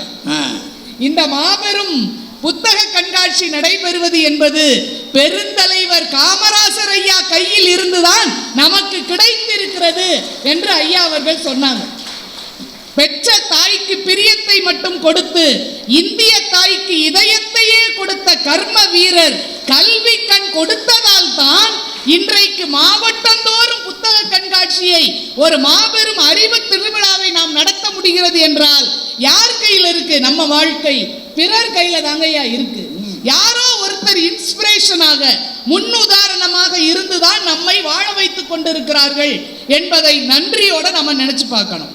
நடுவர் அவர்களே, இந்த 2 நாள்ல இந்துஸ்தான் டைம்ஸ் ஒரு பத்திரிகை, ஒரு ஆங்கில பத்திரிகை, அந்த பத்திரிகை ரஜினிகாந்த் டைம்ஸ் போட்டு முதல் பக்கத்திலேயே நடிகர் சூப்பர் ஸ்டார் ரஜினிகாந்த் அவர்களின் 50 ஆண்டு திரையுலக வரலாற்றை பாராட்டி ஒரு பக்கமே வெளியிட்டு இருக்கிறது. இந்துஸ்தான் டைம்ஸ் என்பதை ரஜினிகாந்த் டைம்ஸ் என்று போட்டு வெளியிட்டு இருக்கிறார்கள். இது ஒரு பெரிய விஷயம் இல்ல, அவருடைய திறமை இருக்கட்டும். ஆனால் அந்த சூப்பர் ஸ்டார் என்ன சொல்றார் தெரியுமா? நான் இவ்வளவு பெரிய உயரத்துக்கு வந்திருக்கிறேன் என்றால் அதற்கு அடிப்படை காரணம் என்னை உருவாக்கிய என்னுடைய இயக்குனர் கே பாலச்சந்தர் என்ற ஒருவர் தான் என்று குருவோட கையில தன்னை ஒப்படைக்கிறார். அது மட்டுமல்ல, நடிப்பு கல்லூரியில அவருக்கு பாடம் சொல்லி கொடுத்த ஆசிரியர் கோபாலி என்பவரை சொல்லி சொல்லி பெருமைப்படுகிறார் என்றால் யாருமே தன்னுடைய உயர்வுக்கு நான் காரணம் என்று சொல்வதே கிடையாது. நிச்சயமாக அடுத்தவர்களின் உதவியால் தான் நான் உயர்ந்திருக்கிறேன் என்று சொல்வதுதான் வழக்கம். அதுதான் உண்மையும் கூட. எத்தனை பேர் உயர்ந்திருக்கிறார்கள்? அதை விட்டுட்டு இன்னைக்கு இத்தனை புத்தகம் இன்னைக்கு வெளிவந்து இருக்கிறது. கவிஞர் முத்துலிங்கம் ஐயா அருமையா சொல்றார், நான் இவ்வளவு கவிதை எழுதுகிறேன்னா அதுக்கு என்ன காரணம் தெரியுமா? என்னுடைய கற்பனை ஆற்றல் என் கையில இருக்குன்னு சொல்லல. அவர் என்ன சொன்னாரு? என்னுடைய தாய் என் தம்பி தங்கைகளுக்கு தாலாட்டு பாடினாங்க பாருங்க கற்பனையாக. அதை கேட்டு கேட்டு வளர்ந்ததால் தான் கவிதை எழுத வேண்டும் என்ற உணர்வு எனக்கு வந்தது என்று சொல்கிறார். என்றால் நம் வாழ்க்கை எப்போதுமே அடுத்தவர் கையை பிடித்துதான் வளர்ந்து கொண்டிருக்கிறது என்பதை தயவு செய்து மறந்துடக்கூடாது. ஐயா, நடிகர் திலகம் சிவாஜி கணேசன் ஐயா அவர்களுக்கு வயசான காலத்துல பின்னாடி மாரடைப்பு வந்து ஒரு முறை மருத்துவமனையில் அவர் அட்மிட் ஆயிருக்கார். அவரை பார்க்கறதுக்கு இயக்குனர் பாரதி ராஜா வந்து பார்த்துட்டு இருக்கார். 2 பேரும் பேசி விசாரிச்சுக்கிட்டு இருக்கும்போது சிவாஜி வந்து அவர்கிட்ட கதையை சொல்றார். நான் சாப்பிட்டுட்டு மத்தியானம் சாப்பிட்டு போய் படுத்தேன்னா 3 மணி நேரம் நல்லா தூங்குவேன். 3 மணி நேரம் நல்லா தூங்குவேன். கரெக்டா 5 மணிக்கு கமலா காஃபியோட வந்து என்னை எழுப்புவாங்க. அப்பந்தான் எந்திப்பேன். இதான் வழக்கம். அன்னைக்கு திடீர்னு 4:30க்கு முழிப்பு வந்து நெஞ்சு வலி வந்து அடைச்சிருச்சு, வேர்த்திருச்சு, என்னால ஒண்ணுமே முடியல. பக்கத்துல டேபிள்ல அந்த நாக்கு கடியில வைக்கிற மாத்திரை இருக்கு, ஆனா அதை எடுக்க கூட என்னால முடியல, கீழே விழுந்துருவோன்னு பயம். நான் பதறி கொண்டு இருந்த போது நல்ல வேளையா 5 மணிக்கு காப்பி கொண்டு வர்ற கமலா அன்னைக்கு 4:30க்கு காப்பியோட வந்ததுனால நான் காப்பாற்றப்பட்டேன் அப்படின்னு சொல்லிட்டு அதுக்கு மேல கேட்கிறாரு பாரதி ராஜாவை பார்த்து, ஏன்பா நீ வீடுலாம் கட்டிட்டியா? ஆமாங்கய்யா 4 வீடு கட்டியிருக்கேன். நீ 4 என்ன 40 வீடுனாலும் கட்டு, ஆனா அந்த வீடுங்கிறது பெரிய வீடா கட்டிராத, அளவாக இருக்கிற வீடா கட்டு. ஏனென்றால் ஒருத்தன் கூப்பிட்டா குடும்ப உறுப்பினர்கள் என்னன்னு கேட்கிற அளவுக்கு வீடு இருக்கணுமே தவிர பங்களா மாதிரி கட்டிராத. நான் கத்துனது பிரபு பிரபுன்னு கூப்பிட்டேன், ராம்குமார்னு கூப்பிட்டேன், ஒருத்தருக்குமே நான் பேசினது கேட்கவில்லை என்றால் உறுப்பினர்கள் கூப்பிட்ட உடனே வருகிற அளவுக்கு அளவாக கட்டு என்று சொல்கிறார் என்றால், நடுவர் அவர்களே, வாழ்க்கை என்பது குடிசையா இருக்கணும்ன்றாரு. அளவான வீடு, குடிசை வீடு இல்ல, பார்க்க தேவையான அளவுக்கு இல்லையா? அதான் அவர் சொல்றாரு நடுவர் அவர்களே, என் கையில வாழ்க்கை இல்லை, வாழ்க்கையில் பணபலம் என்பதை விட பலர் பலம் என்பதுதான் முக்கியம் என்பதைத்தான் அங்கே நடிகர் திலகம் சொல்லி இருக்கிறார். என்றால் வாழ்க்கையில் பிறர் கையில் தான் நம்முடைய வாழ்க்கை இருக்கிறது. இன்னைக்கு கல்வி வந்து எவ்வளவோ முன்னேறி இருக்கு, ஆனா சின்ன வயசுல நம்ம நினைக்கிற மாதிரி நம்ம படிக்கிறோமா? சின்ன வயசுல நமக்குன்னு ஒரு ஆசை இருக்கும், ஏதோ ஒன்று படிக்கணும்னு ஆசை இருக்கும். ஆனா காலம் மாற மாற மாற கால சூழலுக்கு ஏற்றார் போல நம்ம என்ன படிக்க போறோங்கிறத சூழல் தான் தீர்மானிக்கும், பிறர் கை தான் தீர்மானிக்கும். ஒரு காலத்துல ஆர்ட்ஸ் காலேஜில் படிச்சு முன்னேறினவங்க இருந்தாங்க. அதுக்கப்புறம் திடீர்னு மாறிச்சு, இன்ஜினியரிங் காலேஜில் படிச்சாதான் வேலை வாய்ப்புன்னு புற்றீசல் மாதிரி இன்ஜினியரிங் காலேஜ் நிறைய படிச்சாங்க. அதுலயும் கம்ப்யூட்டர் சயின்ஸ் படிக்கணும்னு ஒரு குரூப், அதுக்கப்புறம் ஐடியா படிச்சாங்க. இப்ப எங்க போய் நிக்கிறோம்? ஏஐ படிக்கணும், சைபர் செக்யூரிட்டி படிக்கணும் அப்படின்னு நம்முடைய படிப்பு என்பதே நம்ம விரும்பி படிக்கிறது இல்ல, பிறர் எதை தீர்மானிக்கிறார்களோ அதைத்தான் படிக்க முடிகிறது. என்றால் வாழ்க்கை என்பது நம்ம தனி மனிதனாக நம் கையில் எப்போதுமே கிடையாது. நடுவர் அவர்களே, கல்விக்கு இன்னைக்கு அகரம்னு ஒரு அறக்கட்டளை நடிகர் சூர்யா வச்சு நடத்திக்கிட்டு இருக்காரு. அந்த அகரம் அறக்கட்டளையில் 17வது ஆண்டு ஒன்று கொண்டாடுறாங்க. அதுல பேசின பிள்ளைகள் வந்து பேசுறாங்க, இது வரைக்கும் 17 ஆண்டுகளாக கிட்டத்தட்ட 51 மருத்துவர்களை அந்த அறக்கட்டளை உருவாக்கி இருக்கிறது என்று சொல்றாங்க. அத்தனை பேர் அந்த அறக்கட்டளையின் மூலமாக படித்து முன்னேறி இருக்கிறார்கள். என்றால் படிக்க முடியாத பிள்ளைகளுக்கு கல்வியை கொடுப்பதும் அவர்களுக்கான வாழ்க்கைக்கு கை தூக்கி விடுவதும் என்பது எப்போதுமே அடுத்தவர்களினுடைய உதவியால் தான் நடக்கும். அதனால தான் நாங்களும் சொல்றோம், நம் வாழ்க்கை என்பது நம்ம கையில மட்டும் இல்ல, அடுத்தவர்கள் கையில் இருக்கிறது. நடுவர் அவர்களே, நமக்கு திறமை இருக்கும், ஆனால் அந்த திறமைக்கான வாய்ப்பை கொடுத்து ஏற்றி விடுவதற்கு நிச்சயம் பிறர் கை ஒன்று தேவைப்படும். கவிக்கோ அப்துல் ரஹ்மான் ஐயா அவர்கள் ஒரு கவிதை எழுதுவார். ஆலாபனைங்கிற ஒரு கவிதை தொகுப்புல பித்தன் அப்படின்னு ஒரு கவிதை உண்டு. அந்த கவிதையில ஒரு வரி வரும், தீக்குச்சி விளக்கை ஏற்றியது, எல்லோரும் விளக்கை வணங்கினார்கள், பித்தன் தீக்குச்சியை வணங்கினான். ஏன் தீக்குச்சியை வணங்குகிறாய் என்று கேட்டபோது சொன்னான், ஏற்றப்பட்டதை விட ஏற்றியது உயர்ந்ததல்லவா என்று கேட்டான் என்று அந்த கவிதையை முடிப்பார். நடுவர் அவர்களே, நாம் எல்லோரும் விளக்காக சுடர்விட்டு ஒளி வீச வேண்டும் என்றால் தீக்குச்சியாக இன்னொரு கை வந்து ஏற்றி வைத்தால் தான் நம்முடைய தீபம் பிரகாசமாக எரியும். அதனால் நம்முடைய நண்பர்கள், நம்முடைய உறவுகள் மட்டுமல்ல, நம்முடைய எதிரிகள் கூட நம் வாழ்க்கையில் நாம் உந்து சக்தியாக இருந்து நம் வாழ்க்கையில் முன்னேறுவதற்கு காரணமாக இருக்கிறார்கள். என்றால் நம் வாழ்க்கை என்பது எப்போதும் பிறர் கையில் தான் என்று சொல்லி வாய்ப்புக்கு நன்றி பாராட்டி விடைபெறுகிறேன். நன்றி, வணக்கம். தெளிவாக சொல்லிட்டாங்க. நம்மளை நினச்சிக்கிட்டு போகாதீங்க. ஒரு 41 பேர் அன்னைக்கு காலையில் போகும்போது அவன் உயிர் அவன் கையில் தான் இருக்குன்னு நினச்சிக்கிட்டு போனான்.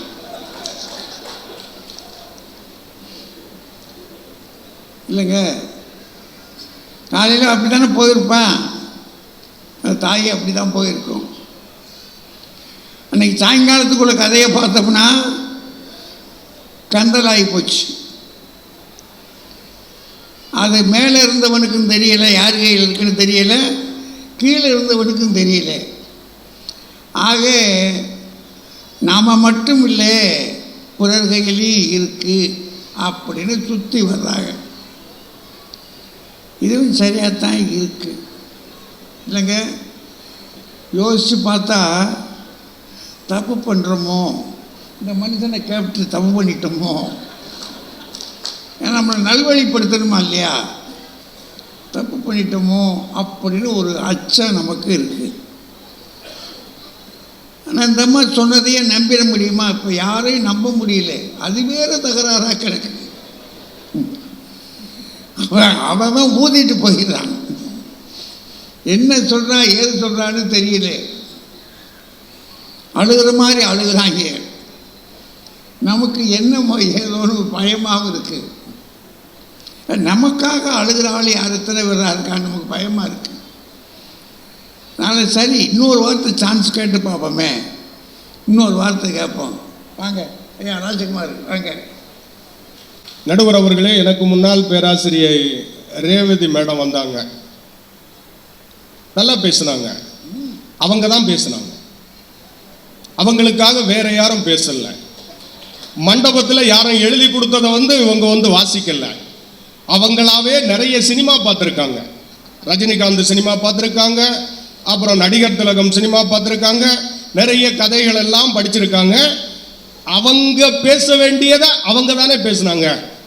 ஒரு பேச்சு ஜெயிக்கணும்னாலே நாம சொந்த காலில் நின்று பேசினாதான் ஜெயிக்க முடியும்னா அது வாழ்க்கைக்கும் பொருந்தும். மழை பெய்யுது இல்லை, சில நேரங்களில் எழுதி கொடுத்ததையும் இப்போ பேசுகிறாங்க.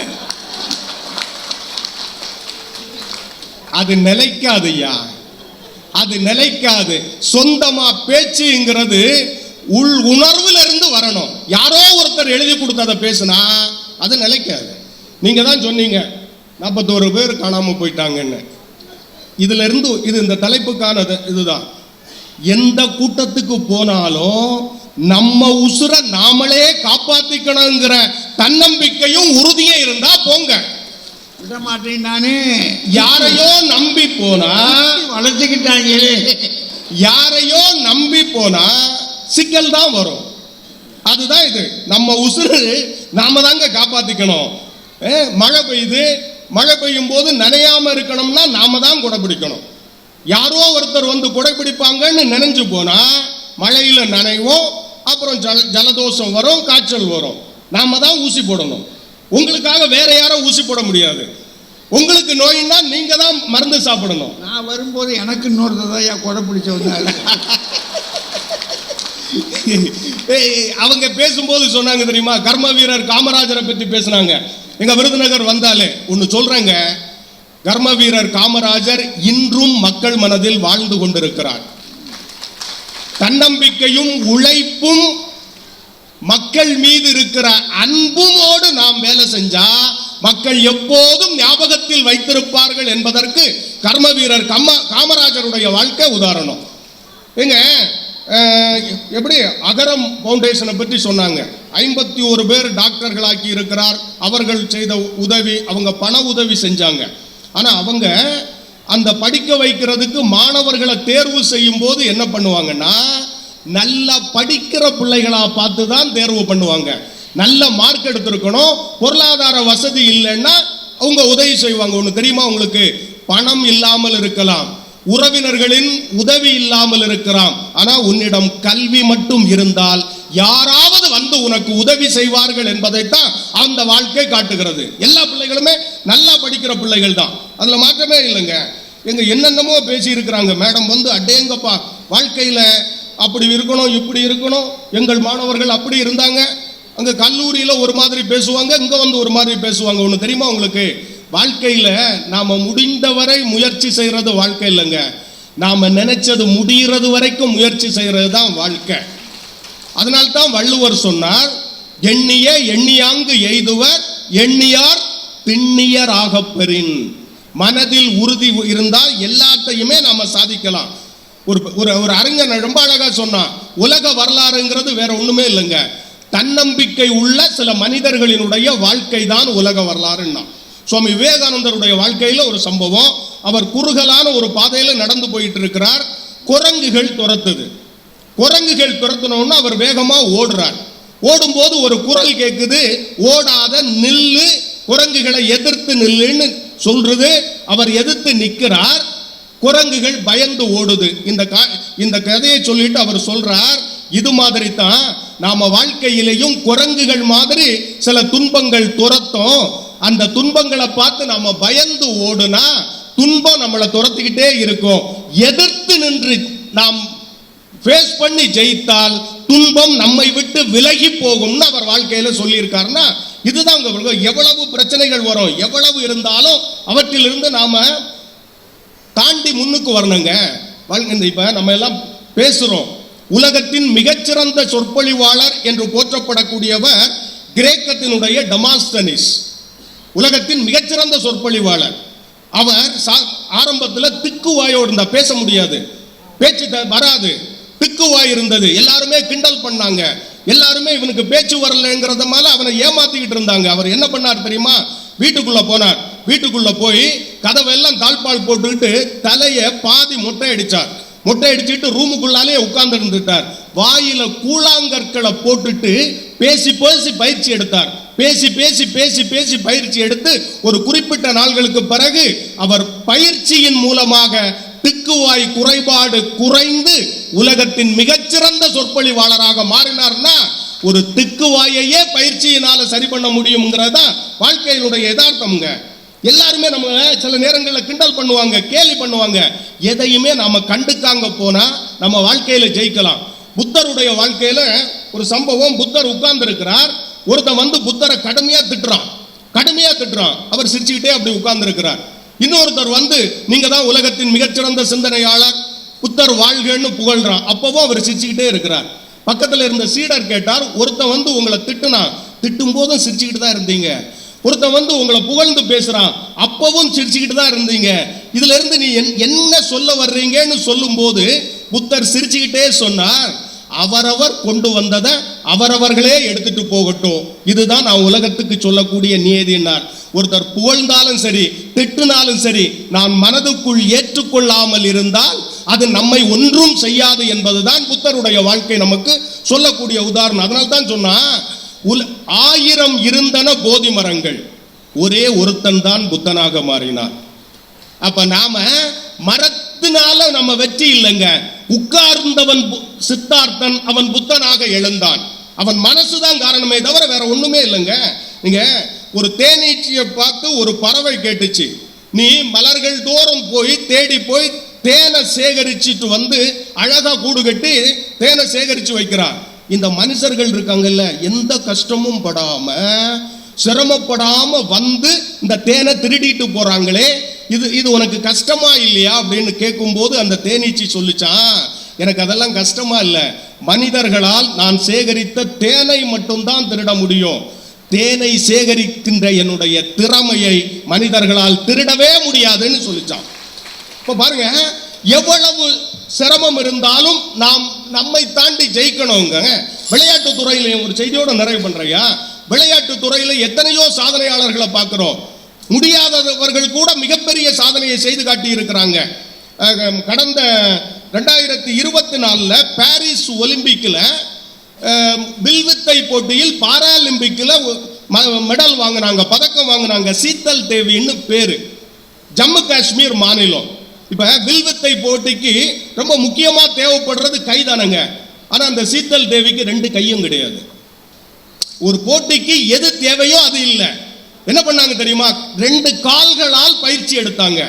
மிக கடுமையான பயிற்சி எடுத்து ஒரு நாளைக்கு 300 அம்புகளை செலுத்தி பயிற்சி எடுத்து அதன் மூலமாக சாதாரண சின்ன சின்ன போட்டிகள் எல்லாம் வெற்றி பெற்று பாரிஸ் ஒலிம்பிக் போட்டியில் பாராலிம்பிக்கில் தங்கப்பதக்கம் வாங்குகிற அளவிற்கு வெற்றி பெற்றிருக்கிறாங்கன்னா அது பயிற்சியும் முயற்சியினால தான் வருங்க.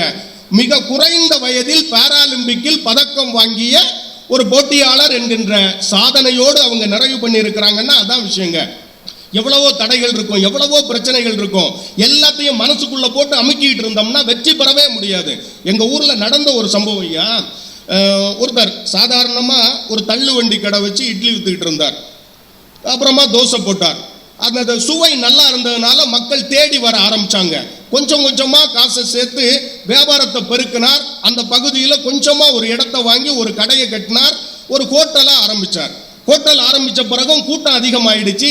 இதை பார்த்த உடனே ஏற்கனவே அந்த பகுதியில் கடை நடத்திக்கிட்டு இருந்தவங்களுக்கெல்லாம் வயிற்றுச்சல் வந்துடுச்சு. இவன் வந்து நம்ம குழப்ப கெடுத்துருவானேன்னு நினச்சிட்டு ஒரு நாள் இரவு அந்த கடையை தீ வச்சுட்டாங்க. அதிகாலையில் வந்து பார்க்குறார், மொத்த கடையும் எரிஞ்சு சாம்பலாக இருக்கு. வந்து பார்த்தவர் அப்படியே எல்லாத்தையும் பார்த்துட்டு அப்படியே இடிஞ்சு போய் உட்கார்ந்தவர் ஒரு நிமிஷம் உட்கார்ந்தார்.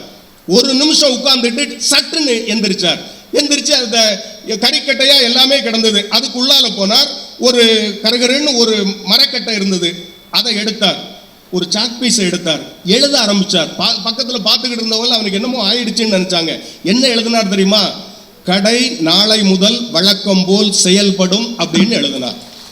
நீ என்னுடைய கடையை எரிக்கலாம், என் கனவையும் உழைப்பையும் உன்னால் எரிக்க முடியாதுன்னு சொன்னா எத்தனை தடைகள் வந்தாலும் அத்தனை தடைகளிலிருந்து என்னால் ஜெயிக்க முடியும் என்பதை தன்னம்பிக்கையால் ஜெயித்து காட்டலாம். நம் வாழ்க்கை என்பது நம் கையில் தானே தவிர இன்னொருத்தர் கையில் இல்லை. வாய்ப்புக்கு நன்றி, வணக்கம். சாப்பாட்டு கடைக்காரர் இருக்காரு பாருங்க, அது ஒரு நல்ல காரியம்தான். அது ரொம்ப அருமையாக அதை சொல்லியிருக்காரு. ஆனால் ஒன்று பிரச்சனை, அவருக்கு வீட்டில் போய் சாப்பிடணும். வீட்டில் வீட்டம்மா தான் சாப்பாடு போட்டிருக்கணும். இப்போ இவரும் இப்போ இன்றைக்கி பேசியிருக்காரு, அவராக இங்கே பேசுகிறாரு. பேசி முடிச்சுட்டு வீட்டுக்கு போய் இவராக சாப்பிடுவார். அது வீட்டம்மா சமைச்சு வச்சுருக்கோம். அது சமைக்கலைன்னா கதை போச்சு. சரி, ராஜா என்ன சொல்கிறாரு பார்ப்போம். வாங்க ராஜா. இப்போ இந்த பட்டிமன்றம் மழை இல்லைன்னா இன்னும் வேகமாக தொடங்கியிருக்கும். அது உண்மையா இல்லையா? இப்போ இந்த பட்டிமன்றத்தின் தலையெழுத்தே மழை வந்து மாற்றிருச்சு. நம்மளாம் எப்போ வந்தோம்? 6:15 வந்துட்டோம். வடையும் சாப்பிட்டாச்சு. வருவாய்த்துறையினர் மிகச் சிறப்பாக கவனித்தார்கள். உண்மையிலே அதை பாராட்டணும். ஏன் இங்கே வர முடியலை? இவங்க 2 பேர் கையிலையும் தானே இருந்துச்சு. இவங்க என்ன செஞ்சுருக்கணும்? நனைஞ்சிக்கிட்டே போகிறோம். வந்திருக்கணுமா இல்லையா? அப்போ மட்டும் கொடை கொண்டு வான்னு காத்திருந்தீங்களே, இப்போ வந்து நம் வாழ்க்கை நம் கையில். இப்போ வரும்போது கொடையோடையில் வந்திருக்கணும். இந்த வண்டிக்குள்ளே இருந்துட்டு கொடையை கொண்டாங்க. ஏன் கேட்டீங்க? என்னையா அது? நாங்களாம் விவரம் இல்லாத ஆளுங்க மாதிரியே. இந்த ராஜகுமார் இந்த தள்ளு வண்டி கடையை ஒருத்தன் தீ வச்சிருக்கான். அவன் போய் போலீஸுக்கு கம்ப்ளைண்ட் பண்ணுவான்னா கறிக்கட்டை எடுத்து எழுதியிருக்கான். நாளைக்கு இங்கு கடை நடைபெறும். ஏற்கனவே இருந்ததே எரிஞ்சு கிடக்கு. இருந்த கடை எங்கே போச்சு? அது அவன் கையில் இருந்ததா இன்னொருத்தன் கைக்கு போச்சா? இவர் சொல்கிற கதையை பாருங்க. இருந்த கடையை ஏன் எரிச்சான்னா, அங்கே ஏற்கனவே கடை போட்டவங்களுக்கெல்லாம் பிஸ்னஸ் டல்லாகிடுச்சான். அப்படின்னா ஏற்கனவே கடை போட்டவங்களோட பிஸ்னஸ் யார் கையில் இருந்தது? தள்ளு வண்டி கையில் இருந்ததா இல்லையா? என்னங்க, அதனால தானே அதை எரிச்சான். இதுக்கு ஒரு கதை. இதை சொல்கிறதுக்கு ராஜபாளையத்திலேருந்து வந்திருக்கிறாரு. இவருக்கு வடையும் காப்பியும். என்னத்தை சொல்ல, அவர் அன்புநாதன் சார் இந்த ரெவென்யூ டிபார்ட்மெண்ட் நினைத்தால் புலிப்பாலையே கொண்டு வருவார்கள். அவங்க கொண்டு வருவாங்க. ஏன் புலி வேணுமே? புலி இருந்தால் தானே புலிப்பால், இல்லாட்டி எலிப்பால் தான் கொண்டு வரணும்.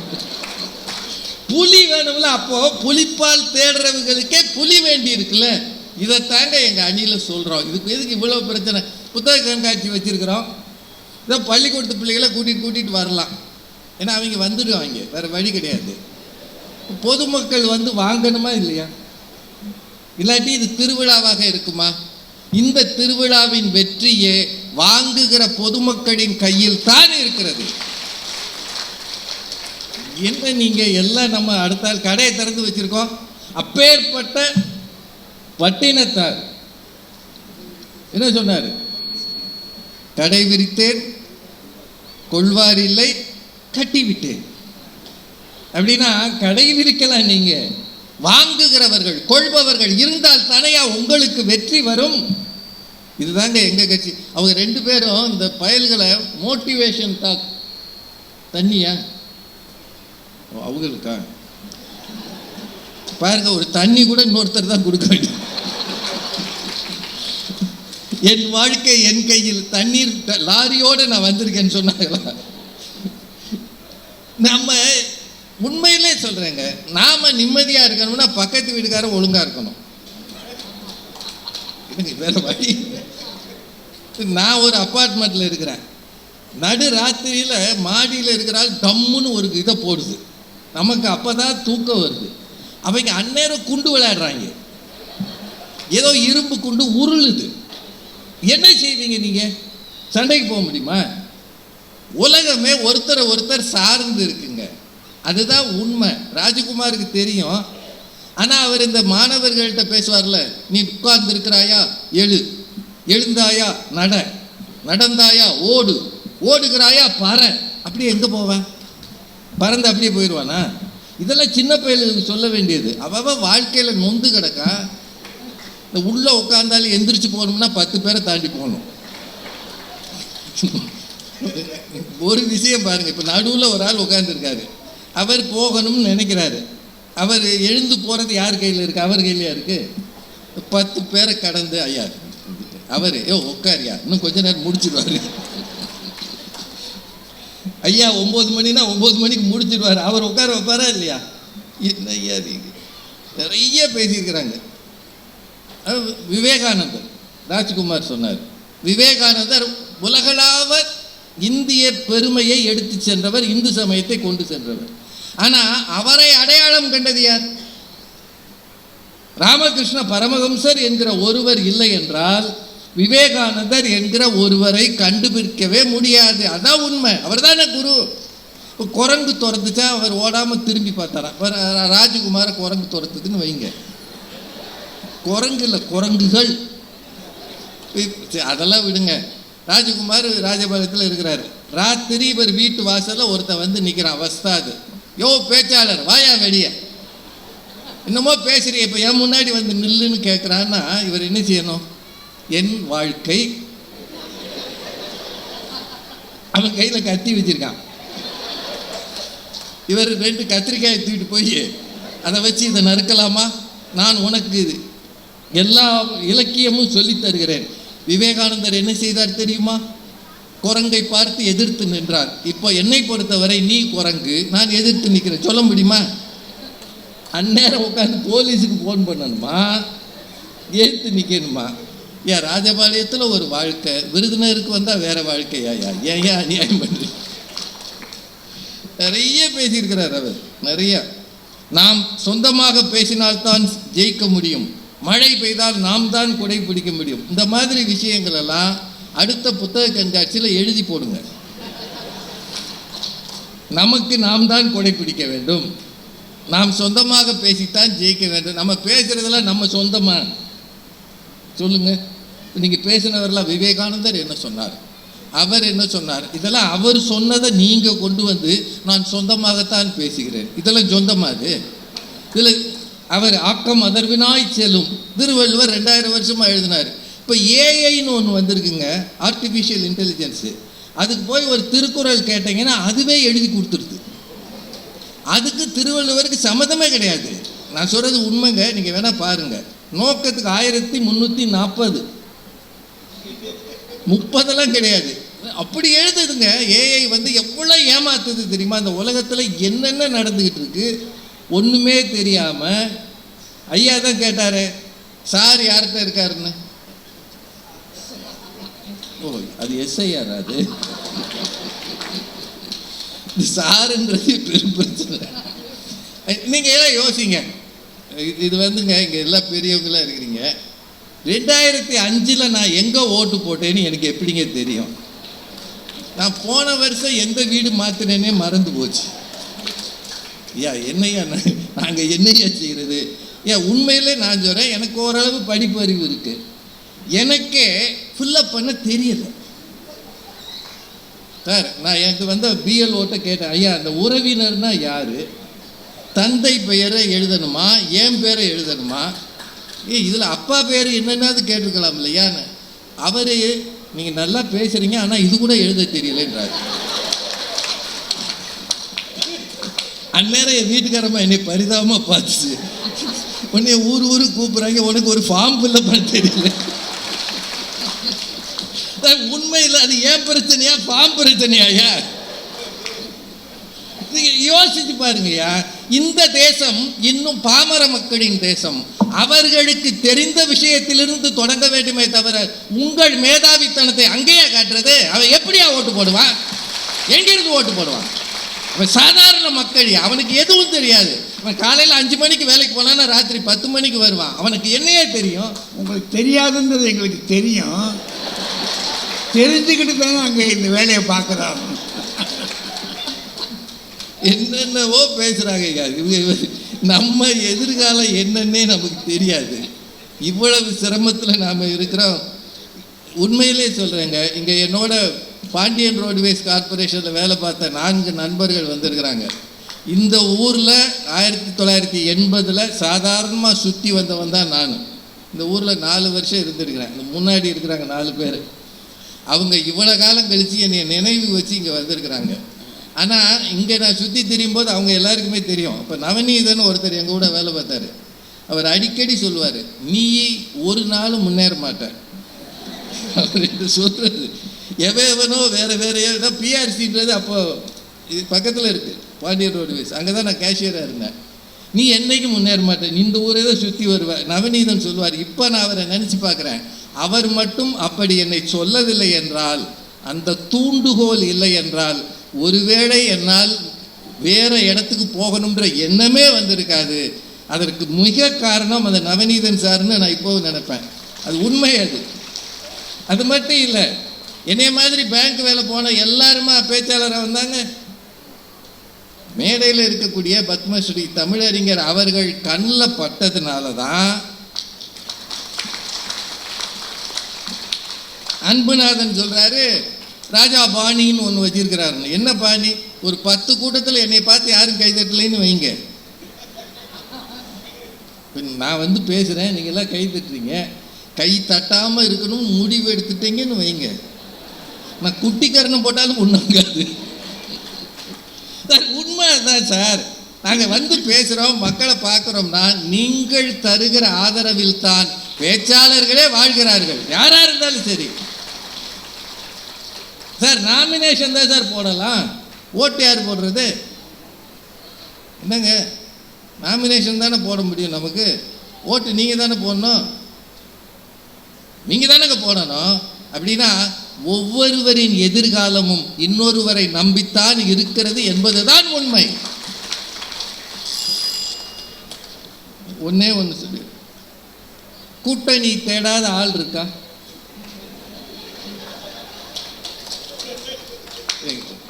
நான் யாரையும் சொல்லல. மகா பெரிய கட்சிகள் என்று சொல்லிக் கொள்பவர்கள் அது ஏன் இத்தினூண்டு கட்சியை தேடி உட்கார்ந்துருக்குறாங்க? இந்த கூட்டணியை உழைச்சிருவோமான்னு ஒரு கோஷ்டி ஏன் நினைக்குது?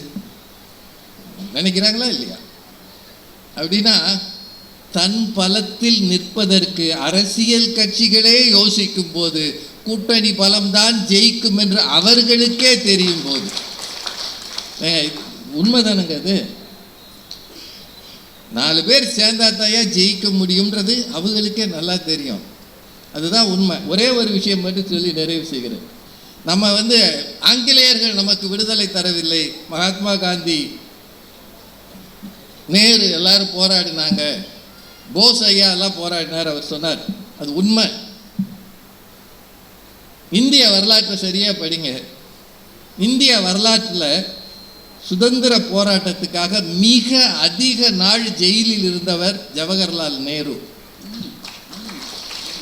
இப்போ நம்ம அந்த பேரை சொன்னாலே பதறாங்க, அது வேறு விஷயம். அடுத்த கூட்டத்துக்கு கூப்பிட மாட்டாங்க.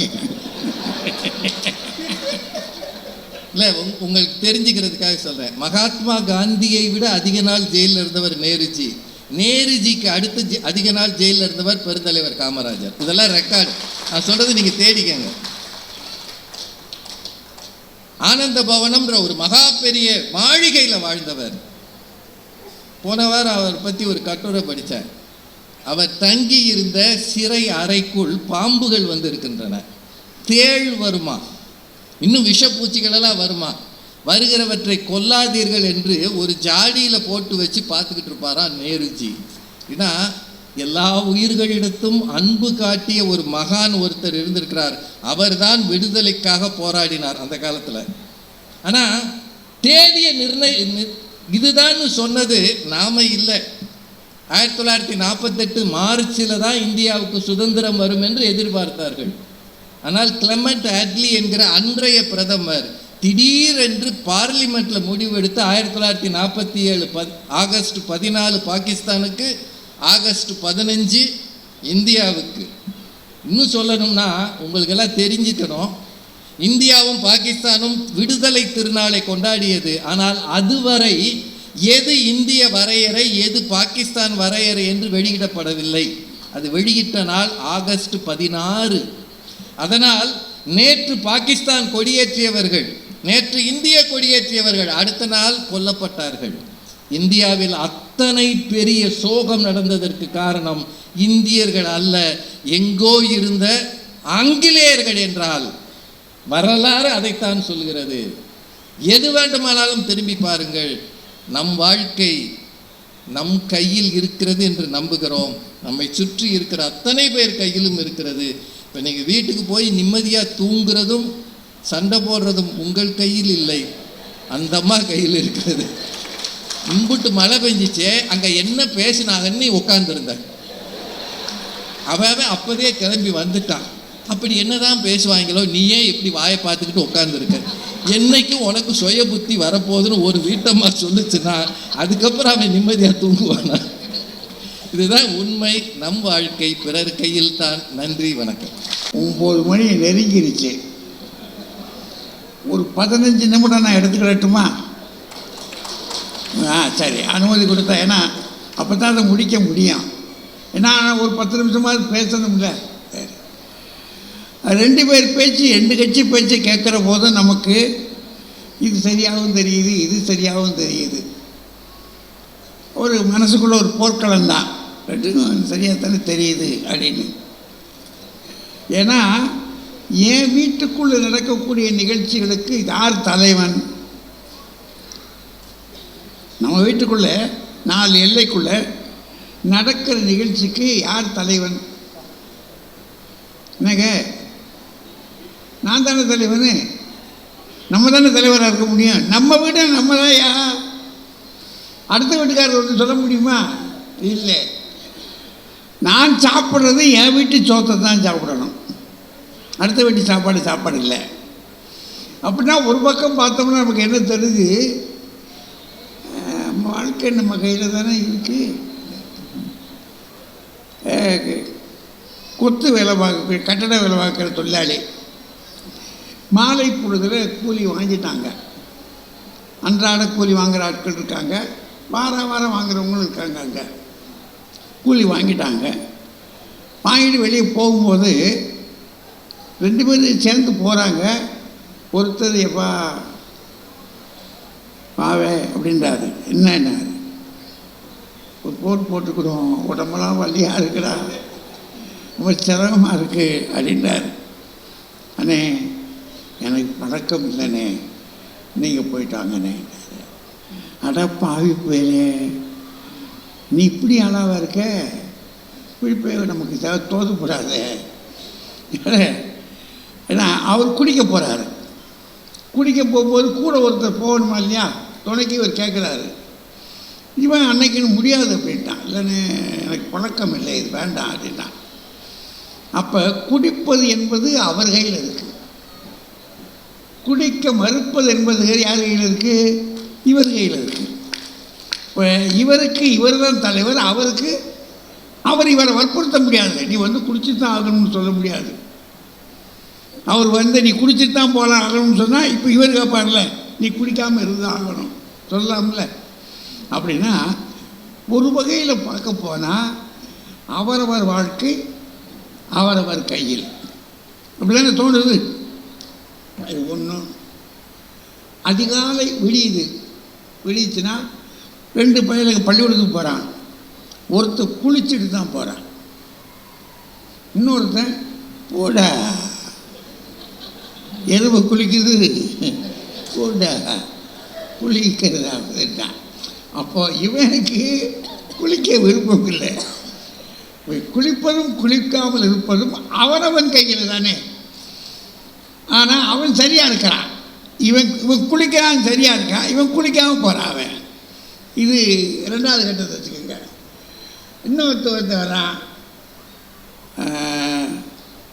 பக்கத்தில் இருக்கிற போது அது பேசிக்கிட்டே இருக்கும்போது ஒருத்தர் என்ன செய்கிறான்னா, இந்த கசக்கிறான், தூளை கசக்கிறான். கசக்கனை மட்டும் இப்படி பார்த்துக்கிட்டே இருக்கான், கசக்கிட்டே இருக்கான். கசக்கனவே அப்படின்னா பீடி எடுத்தான், அந்த பீடி அப்படின்னு குடித்தான். உருவுனா உள்ளுக்குள்ளே செலுத்துறான், டச்சுக்கிட்டு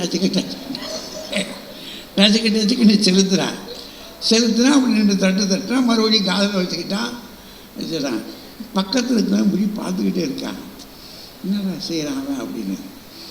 இவன் என்ன செஞ்சுருக்கான், எங்கனையும் ஒரு பெரிய புண்ணியமாக அவனுக்கு சரக்கு கொடுத்துருக்கான். சரக்கு உள்ள சேர்த்துட்டு கொஞ்ச நேரத்துக்குள்ளே இப்படின்றான். ரொம்ப சிம்பிளாக உட்காந்துட்டு அடிக்கிறான். அவன் பக்கத்தில் இருக்கிறவன் எந்திரிச்சு போயிட்டான். அப்படின்னா தன்னை கீழ்நிலைப்படுத்துகிறவன் அவன்தான். இல்லை நான் அந்த வழிக்கு வரமாட்டேன் மேல்நிலைப்படுத்துகிறவன் அவன்தான். அப்படின்னா உங்களுடைய வாழ்க்கை உங்களுடைய கையில் தான் இருக்கிறது என்பதில் ஏதோ ஒரு உண்மை தெரியுதில்லை நமக்கு. அதை இல்லைன்னு சொல்லிட முடியாது. ஆமாம், நம்ம கடைக்கு போகிறோம், தொழில் பண்ண போகிறோம், காலையில் எழுந்திரிச்சு கடையை வேலை போய் திறந்துக்கிறது வச்சு சுத்தமாக தொடச்சி கடிச்சு வச்சு 4 பேர் பார்க்குற மாதிரி நம்ம உட்கார்ந்ததா தானே வரவன் பார்த்தா வாங்குவான். நீ கடைக்கு போகும்போதே அப்படி கொட்டாய் விட்டுக்கிட்டு தலையும் சீவாமல் குளிக்காமல் போய் உட்கார்ந்துருந்தா வந்து இப்படி எட்டி பார்க்குறேன்னு செய்வான்.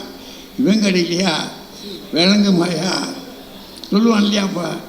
அப்படின்னா தான் முன்னேற வேண்டும் என்பது, தன்னுடைய குடும்பம் முன்னேற வேண்டும் என்பதில் அவனவனுடைய பங்கு ஒன்று இருக்கத்தான் இருக்கு, இல்லைன்னு சொல்லிட முடியாது. அது ஒரு பக்கம் இருக்குது. ஆனால் இது ஒரு பழைய தியரி, ரொம்ப பழைய தியரி.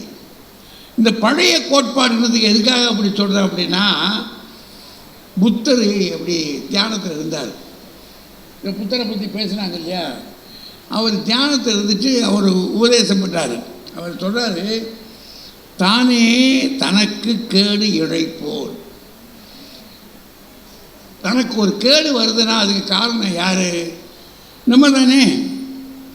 சாப்பிடும்போது சொல்கிறாரு, 4 வடை சாப்பிட்ருக்கடா, வேணாண்டா 4 வடை சாப்பிட்ருக்கடா, இது உளுந்த வடைடா, சிக்கல்டா அப்படின்னு சொல்கிறா அம்மா. இன்னும் 2 கொடு அப்படின்றான். அவன் பார்க்குறா, அப்பன் புத்தி அப்படியே இருக்குது, நீ என்ன செய்கிறது, இந்தாடா போட அப்படின்னா. சாப்பிட்டுக்கிட்டு இருக்கும்போதே ஓடுறேன், அவனால் இருக்க முடியலை. அப்போது தனக்கு கேடு இழைச்சிருக்கிறது யார்?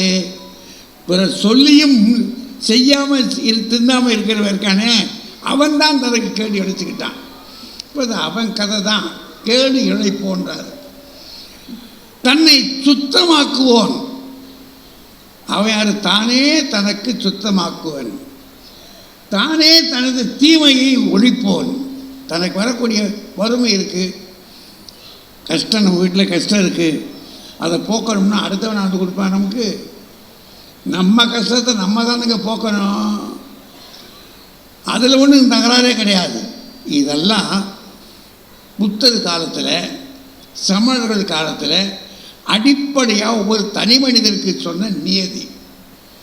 இது பொய்யல்ல, 100க்கு 100 உண்மை. இது பொய் அல்ல. ஆனால் இது என்ன ஆகும்னா, இந்த எம்டன் மகன் ஒரு படம் பார்த்துருக்கீங்களா? எம்டன் மகன், அது அவர் நாசர் எம்டனா நடிப்பார். அந்த எம்டனா இப்போ ஒவ்வொருத்தரும் நினைக்கிறான், ஓட்டா ஆனா நான் சம்பாதிக்கிறேன், நான் வேலை பார்க்குறேன், நான் அப்படின்னு. இப்போ எல்லா மனிதர்களுக்குள்ள என்ன வந்துருச்சுன்னு சொன்னால், ஒரு கட்டம் வந்த ஒருபாடு தான் என்னும் பொய்யை வான வர வளர்க்குறான். வானத்து வர என்னச்சானா, யார் தெரியுமா, என்னய்யா தெருவுக்கு வரல, மக்களை பார்த்து ஒரு கதையும் செய்யலை, ஒரு தொண்டும் செய்யலை, ஒரு காசை கிள்ளி எரிஞ்சி போடலை. நான் யாரை சொல்கிறேன்னு உங்களுக்கு விளங்கும். உண்மையை சொல்கிறேனே, தெருவுக்கே வரல.